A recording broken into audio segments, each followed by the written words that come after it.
breakbeat vibes and the sampling and the upright bass vibes, cello in this case, but functionally an upright bass. It was Soul Coughing-esque. To be honest, I wrote the album and then asked Soul Coughing if they wanted to do it. And are you serious? I did, and I got back a hot plate of crazy. So, which I knew was going to be the case. But so wait, what is a hot plate? Is a hot plate of crazy, or was it a no? Or was it a we'll do it, but here's all the crazy things we want? That's a very good question. Yeah, I mean, it seemed like a no, but when you're talking about crazy, it really, there are many ways you can interpret it. So maybe they're like, what the fuck, man? You didn't email us back. So maybe they read your book. I think they definitely read the book. I think they read the book, yeah. But I don't think... You don't mention any band member by name, just by the instrument they play. Yeah, which is just a way better thing to do than come up with fake names, which you have to do. And there's just this very irritating process when you put a book out with a major publisher where a lawyer sits down and critiques all your fake names. Like you can't use it. It rhymes with whatever the name is. It's the same first letter. So with those guys, I just thought the pseudonyms were so dumb that I went with the instrument names. And now I wish I had done that with everybody. And people, see it as a diss, but really it was just a very practical solution. And I really wish I had done that for every single person in the book, found some characteristic to identify them with, as opposed to the very dumb activity of coming up with fake names. Do you own the Soul Coughing name, or does the band own it? No, the band owns it. It's a collective. And I wouldn't do that anyway. Like I wouldn't like, go out as Soul Coughing, aren't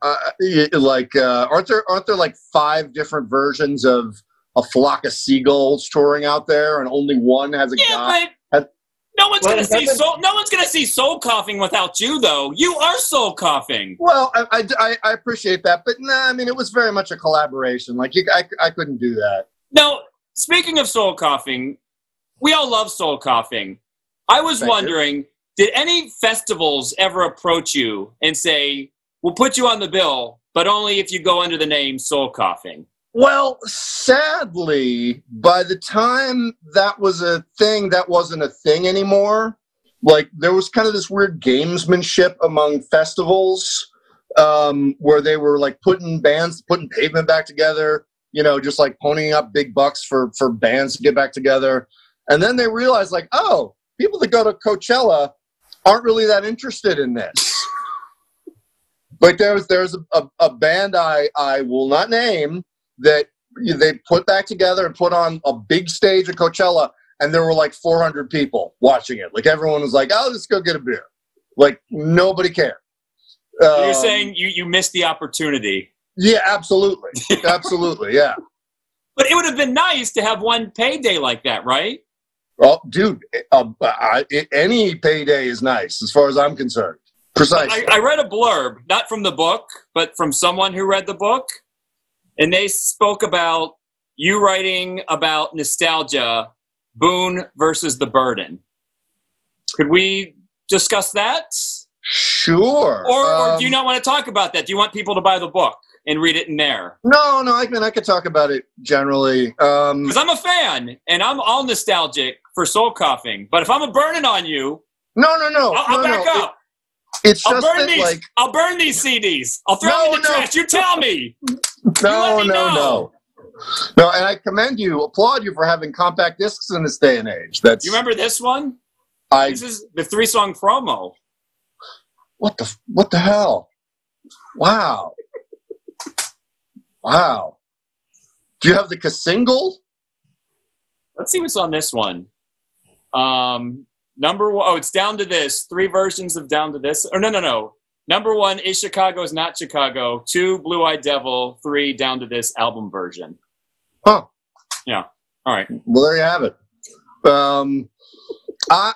So I get up every day and I try to be better at what I do, and I am really all about being an artist in the moment and trying to make new stuff. And then, you know, I also have to be very nice to people that want to talk about what life was like when they were 20, you know, because that's what it means to them. And sort of the job, to a certain degree, is like receiving people's stories and you know, reacting positively, reflecting their stories. Well, you write about that in your first book.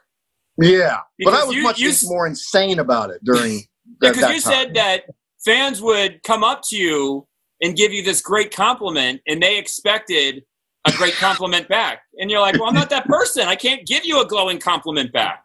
I know. Yeah, it was really, I mean, look, I would not be making Ghosts of Rome if I had decided in the year 2000 that I wanted to be in the world's #1 most accurate Soul Coffin cover band. So, like, I really had to reject it to make new music and to be taken seriously making new music. But I was also totally insane about it. Hello, friends. I'm going to introduce the band to you again. Then I'm going to say, hey everybody, thanks so much for coming out tonight. This is going to be our last song. Then we're going to play the fake last song. Then I'll say, thank you, good night. And we will briefly pretend the show is over. And then moments later, we will turn around with looks of tremendous surprise upon our faces and play 2 more songs. So this is the song before the fake last song.